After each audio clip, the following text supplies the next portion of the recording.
नमस्कार, मैं हूं रंजीत झा। अरविंद केजरीवाल को पूर्ण न्याय तो जस्टिस संजीव खन्ना नहीं दे पाए, लेकिन उन्होंने कुछ ऐसे लूप होल्स छोड़े हैं जिसके बाद ईडी का परमानेंट इलाज भी किया जा सकता है। सीजेआई डीवाई चंद्रचूड़ के पाले में गेंद उन्होंने डाल दिया है और अब सीजेआई डीवाई चंद्रचूड़ एक लार्जर बेंच तैयार करने वाले हैं जिसके तहत ईडी का एक ऐसा हिसाब किया जाएगा, उसके बाद शायद भविष्य में वो अनवांटेड अरेस्टिंग कर नहीं पाएगा। जिस तरीके से खराब नीयत से किसी विपक्ष के बड़े नेताओं को शिकंजे में लेने की प्रक्रिया ईडी के द्वारा अपनाई जाती है, अब उस पर भी लगाम लगाई जा सकती है। वो कैसे संभव होगा?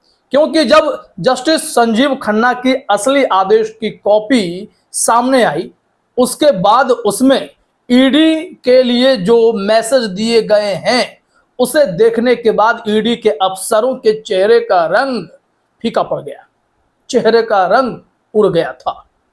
क्या क्या कहा गया है, कुछ आदेश के पन्ने आप अपने स्क्रीन पर देख सकते हैं। उसमें तमाम पॉइंट्स को हाईलाइट किया गया है जहां जहां ईडी पर जस्टिस संजीव खन्ना और जस्टिस दीपांकर दत्ता ने अपने आदेश में इनकी बखिया उधेड़ कर रख दी है।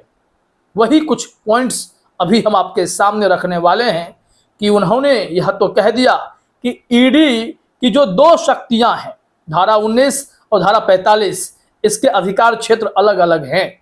धारा 19 में जिस तरीके से वो अपने अधिकारों का प्रयोग कर किसी को गिरफ्तार करने पहुंच जाते हैं, उसमें भी कई लूप होल्स हैं।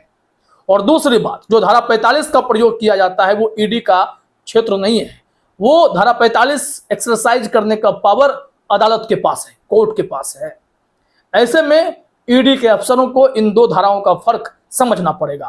और धारा 19(1) जो पीएमएलए के अंतर्गत आता है पूरा यह मामला, पीएमएलए की धारा 19 और 19(1) को लेकर उन्होंने कहा है कि इस पर और भी गहन निर्णय की जरूरत है।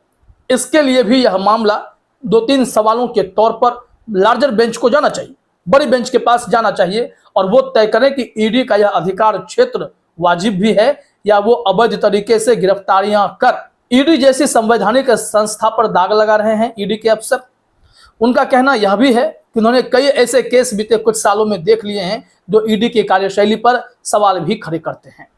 आइए आपको दिखाते हैं कि ईडी की मनमानी को लेकर उन्होंने क्या क्या टिप्पणी की है। उन्होंने कहा, in the Arvind Kejriwal judgement the Supreme Court holds that ED can not ignore materials which exculpate the accused while exercising the power to arrest। कहना यह है कि अरविंद केजरीवाल के मामले को देखते हुए कि ईडी किसी भी सूरत में उन मटेरियल्स को इग्नोर नहीं कर सकता है, क्योंकि उस मटेरियल के आधार पर अगर आप देखेंगे तो कोई व्यक्ति अगर गिरफ्तार नहीं होगा फिर भी आप उन सब को इग्नोर करके किसी को शिकंजे में डाल देंगे तो यह सही नहीं है, यह बेहद गलत कदम है ईडी के द्वारा।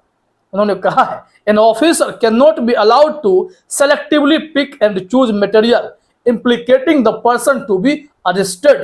मतलब आप समझ गए ना जो बात मैं अभी कह रहा हूं कि उन मटेरियल को इग्नोर कर देती है ईडी जिससे कोई भी व्यक्ति गिरफ्तार होने से बचेगा, क्योंकि वो तथ्य इसलिए ये हटा देते हैं क्योंकि उनके काम के नहीं है, उनके काम के होते हैं जो तथ्य उसी पर गिरफ्तारी कर लेते हैं।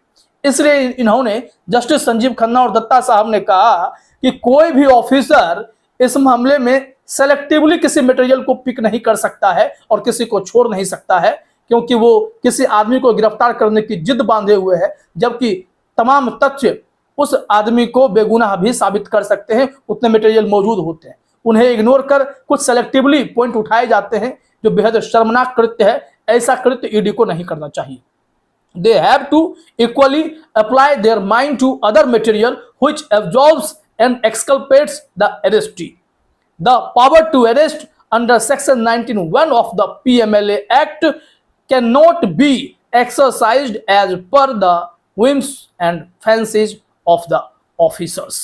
इन्होंने कह दिया है कि एक अधिकारी को गिरफ्तार किए जाने वाले व्यक्ति पर आरोप लगाने वाली सामग्री को चुनिंदा रूप से चुनने की अनुमति नहीं दी जा सकती है। उन्हें अपने दिमाग को अन्य सामग्री पर समान रूप से लागू करना होगा जो गिरफ्तार व्यक्ति को दोषमुक्त और दोषमुक्त करती हैं। पीएमएल जो अधिनियम की धारा 19(1) के तहत गिरफ्तार करने की शक्ति अधिकारी की इच्छा और पसंद के अनुसार कार्य नहीं किया जा सकता। कि हमारी इच्छा है कि हम उन्हें गिरफ्तार कर लेंगे, ये मेरी पसंद है, मेरी चॉइस है, तो ऐसे अगर जांच एजेंसियां काम करेंगी तो यह देश के लिए बेहद खतरनाक है। यह बात समझिए। सुप्रीम कोर्ट के आदेश में ईडी के लिए लिखे गए मैसेज ने ईडी के चेहरे का रंग इस कदर उड़ाया है। कई ऐसे आरोप लगाए गए कि आप सिर्फ पूछताछ के आधार पर यूं ही किसी को गिरफ्तार नहीं कर सकते। ऐसे शक्तियों का एक्सरसाइज काफी गलत है, यह नहीं होना चाहिए। यहां लिखा हुआ है, ED can exercise power of arrest only when the material with the designated officer enables them to form an opinion by recording reasons in writing that the arrestee is guilty। इन्होंने कहा कि ईडी तभी अपने इस arresting वाले power का उपयोग कर सकता है जब उस अधिकारी को यह लगे, जिसे इस काम के लिए तैनात किया गया है, कि उसके पास इनफ मटेरियल है और वह किसी ओपिनियन पर आकर टिके, पहुंचे और लिखित में वो कारण भी दर्ज हो कि किन बिना पर आपने उन्हें गिरफ्तार किया है। यूं ही नहीं कि पूछताछ कर रहे थे, वो ठीक से जवाब नहीं दिए तो हमने उन्हें शक के आधार पर गिरफ्तार कर लिया। ये शर्मनाक कृत्य बंद होने चाहिए। और ये सब जो अधिकार को डिफाइन करने की जरूरत है, पीएमएलए वाले कानून को डिफाइन करने की जरूरत है, इसके लिए सीजेआई डीवाई चंद्रचूड़ के नेतृत्व में 8 जज बैठ सकते हैं कम से कम। वो संवैधानिक पीठ भी हो सकती है जो इस पर बड़ा फैसला दे सकती है। वैसे भी विजय मदन लाल चौधरी का मामला आप जानते हैं कि किस तरीके से यह फाइल अभी भी लटकी पड़ी है, नहीं तो ईडी के पर कब के कतर दिए जाते। यहां तब तक कहा गया है गिरफ्तार ना करें जब तक कि आप यह साबित न कर दें कि वह व्यक्ति गिल्टी है या नहीं है। मतलब आपको उस प्राइमा फेसी ये पता होना चाहिए कि ऐसा कुछ हो सकता है, नहीं तो अरविंद केजरीवाल का केस बिल्कुल पानी की तरह साफ है कि उसे किसी षड्यंत्र का शिकार बनाया गया है। अब यहां देखिए, कहा गया है ED should act uniformly consistent in conduct conforming one rule for all says Supreme Court in the Arvind Kejriwal judgement. इन्होंने कहा है कि ईडी को एकदम बराबर कार्रवाई करनी चाहिए, यूनिफॉर्म होना चाहिए वो। उसके अलावा वो कंसिस्टेंट होने चाहिए, उनका कंडक्ट भी सही होना चाहिए और यह कन्फर्म करें कि उन्होंने सबके लिए समान रूप से कानून का उपयोग किया है, कहीं षड्यंत्र नहीं किया, किसी के साथ दुर्भावना नहीं की। अगर ऐसी हरकत ईडी कर रही है तो ऐसे सवाल उठ भी रहे हैं। इस वजह से सुप्रीम कोर्ट ने इसे भी संज्ञान में लिया कि ईडी की कार्यशैली इस वक्त सवालों के घेरे में है। यहां उन्होंने कहा है supreme court says data on ED cases raises a number of questions. Supreme court कहता है कि ईडी का जो डेटा हमने देखा है, जो रिसर्च देखा है, उसमें जितने भी केस हैं उस पर तमाम सवाल खड़े हो जाते हैं। कई केस सवाल खड़े होते हैं, including whether the ED has a policy on when they should arrest a person. यह भी सवाल खड़ा होता है, क्या ईडी के पास कोई पॉलिसी है, कोई नीति है कि कब वो किस व्यक्ति को गिरफ्तार करेंगे? जब नहीं है तो मनमानी गिरफ्तारी कर सकते हैं। यही चल रहा है।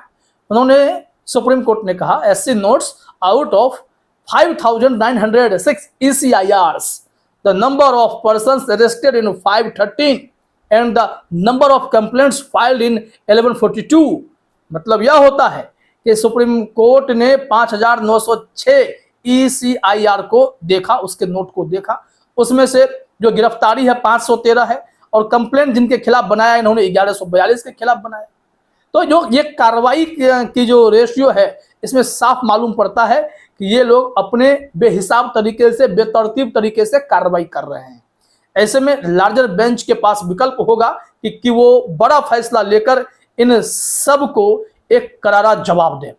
इसलिए हमने कहा कि भले ही अरविंद केजरीवाल को इस मामले में जस्टिस खन्ना ने अभी और बेचैन करने की कोशिशें कर दी, अपने आदेश में कहा कि लार्जर बेंच को लगे कि हमने जो उन्हें अंतरिम जमानत दी है वो फैसला आप पलट दें, लेकिन जस्टिस खन्ना ने दूर की सोची है कि वो जब अगले सीजेआई बनेंगे तब ईडी की शक्तियों पर कैंची चलनी चाहिए। उन्होंने ऐसी प्लानिंग की है। उनकी प्लानिंग है कि ईडी के पर कतर दिए जाए ताकि ऐसी मनमानी गिरफ्तारियां बंद हो जाएं। तो इंतजार करना पड़ेगा। अरविंद केजरीवाल के केस के जरिए अगर ईडी में आमूल चूल परिवर्तन करने की सिफारिश सुप्रीम कोर्ट से हो जाती है तो आने वाले समय में इसका असर होगा और बहुत ही सुंदर मैसेज भी जाएगा। तो इसलिए हमने कहा कि जस्टिस संजीव खन्ना के असली आदेश की कॉपी देखते ही ईडी के अफसरों के चेहरे के रंग उड़ गए, क्योंकि अब सीजेआई डीवाई चंद्रचूड़ के पाले में गेंद गई है और वो ईडी के पर कतरने के लिए कोई बड़ी बेंच गठित कर सकते हैं। फिलहाल इस वीडियो में इतना ही। आप सभी का हमसे जुड़ने के लिए बहुत बहुत धन्यवाद।